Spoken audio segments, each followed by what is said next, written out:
Alors, bonjour, je m'appelle Simon Collin, je suis professeur à l'Université du Québec à Montréal, dans la faculté des sciences de l'éducation. Je suis spécialisé dans les technologies en éducation et je fais partie du CRIPTIC.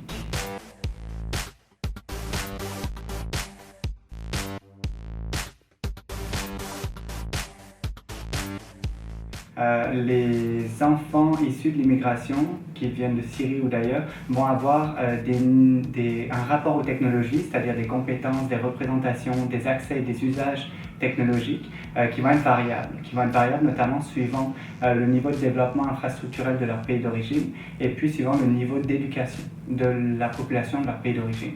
Autrement dit, généralement, plus les pays d'origine sont développés au niveau des infrastructures, plus la population est éduquée, plus les élèves issus de l'immigration ont eu l'occasion de développer un rapport aux technologies étroit, c'est-à-dire qu'ils ont beaucoup de technologies à la maison, qu'ils l'utilisent fréquemment, qu'ils en ont développé des rapports éducatifs également, qu'ils savent les utiliser pour apprendre avec les technologies, en plus de jouer et puis de socialiser avec les technologies.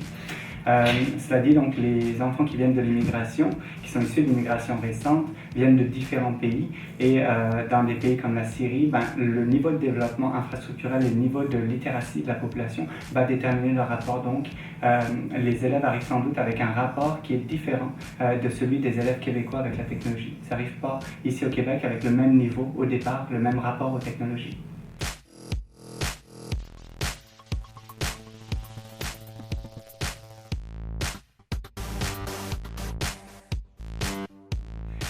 Deuxième point dans la foulée de ça, c'est que les populations migrantes, quand elles arrivent au Québec, ont tendance à s'équiper assez rapidement en technologie. Tout simplement parce que c'est un impératif pour les familles immigrantes, d'une part pour rester en contact avec la société d'origine, d'autre part pour s'intégrer dans la société d'accueil et notamment pour être joignable par les employeurs, par l'école aussi, par les directions d'école, par les enseignants, etc. Donc assez vite, dès lors qu'ils arrivent, les familles immigrantes vont s'équiper en technologie, de sorte que même si initialement elles n'avaient pas le même rapport aux technologies, assez vite elles vont être équipées au niveau familial, donc les élèves issus d'immigration finalement vont se retrouver assez vite avec le même taux d'équipement à la maison que les élèves québécois. D'autant plus que les populations issues de l'immigration sont généralement ont une moyenne d'âge qui est moins élevée que celle de la population locale, donc ils utilisent plus ces technologies finalement que la population locale. Donc au final, même si les élèves arrivent avec un rapport différent initialement, très rapidement ils vont avoir le même taux d'équipement que la population québécoise et que les élèves qui sont dans la population québécoise.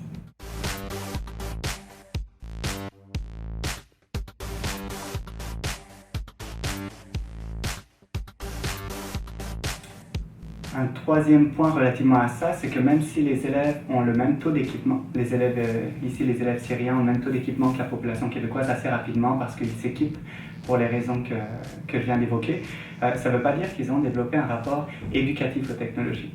Quand les élèves utilisent les technologies à la maison, et ça vaut d'ailleurs pour les élèves issus d'immigration récente, mais aussi pour les élèves québécois, ils peuvent développer des rapports ludiques aux technologies. Donc on utilise des technologies pour jouer à la maison. Ils peuvent développer aussi des rapports de socialisation, donc utiliser des technologies pour communiquer avec les amis, etc. Ce qui est particulièrement vrai pour les élèves issus de l'immigration récente parce que leurs amis sont encore dans le pays d'origine. Donc généralement, ils utilisent beaucoup les technologies pour rester en contact. Il ne faut pas négliger le fait qu'ils n'ont peut-être pas encore un rapport éducatif. Donc il faut bien penser à expliciter qu'ici on utilise des technologies, mais on les utilise dans une perspective particulière, qui est une perspective pour apprendre, c'est une perspective éducative, et qu'on est bien conscient qu'à l'extérieur de l'école, ils utilisent aussi des technologies, mais peut-être pour d'autres choses, et ce qu'on fait ici, c'est vraiment éducatif, et c'est peut-être pas lié à ce qu'ils font à l'extérieur de l'école. C'est important de l'expliciter, sans quoi les élèves sont des fois un peu confus, et puis ils comprennent pas trop ce qu'on attend d'eux, dans la mesure où ils n'ont pas eu l'occasion de développer un rapport éducatif, alors c'est ce qu'on leur propose principalement à l'école.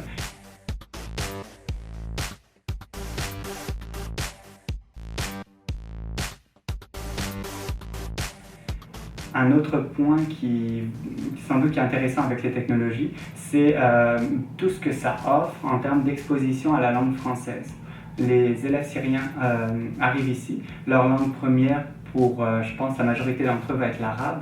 Ils vont devoir apprendre le français pour s'intégrer dans l'école québécoise. Alors ici, les technologies ont beaucoup de ressources et peuvent aider à ça. Mais là encore, il s'agit vraiment de former les élèves syriens aux usages des technologies pour apprendre le français. Leur montrer les sites web, former aussi les parents, en leur montrant par exemple des ressources en français. Des ressources qui sont très pertinentes, c'est souvent, quand on est avec des élèves qui sont plus jeunes, des histoires qui sont racontées à l'oral, okay, et qui permettent à la fois aux parents et à l'enfant de partager un moment en français sans pour autant demander aux parents d'avoir des compétences en français puisque le livre est oral et que la ressource est donnée sur Internet. Donc c'est ce genre de ressources-là qui vont être intéressantes. Il y a beaucoup de ressources qui sont pertinentes pour l'apprentissage de la langue et du français par les élèves allophones. Il s'agit simplement d'être rigoureux et de leur montrer, de les former à ces usages-là de manière à ce qu'ils puissent utiliser quand ils sont à l'école, mais aussi idéalement quand ils sont en dehors de l'école, à ce qu'ils puissent avoir de l'autonomie et puis développer des compétences méthodologiques, de l'accès à des ressources qu'ils vont pouvoir utiliser de leur propre initiative pour les outiller dans leur apprentissage du français.